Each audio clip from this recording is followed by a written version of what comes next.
Hi friends, I'm Tilak. You're watching Tech Made Be Unique, and today we're going to see how to make your chat list swipe gauges as to achieve. So if you swipe the chat list, it will be achieved on the Telegram app. You can change the chat list swipe gauges to achieve option on the Telegram by using this simple setting. And if you're new to this channel, make sure to click on subscribe button below. We just quickly move on to the video. So how to change the chat list swipe gauges to achieve the chat. So how to change the chat list swipe gauges on Telegram.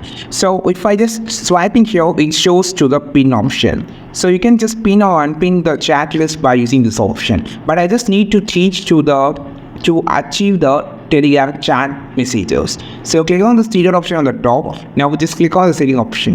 After clicking on the setting option, you just need to click on the chat setting option here. Click this. After clicking on the chat setting option, just swipe to the bottom section and you can find an option called chat list swipe gauges.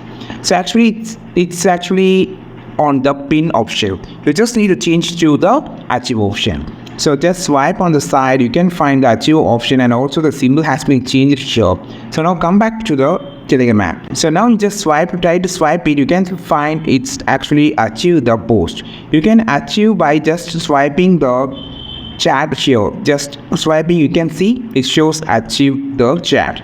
This is how we just change to the achieve gauges on the Telegram app. I think this video helped you a lot. Like this video, share this video, subscribe to this channel. We will meet our next video with super valuable content. This is Tilak signing off from Tech Made Be Unique. Have a wonderful day.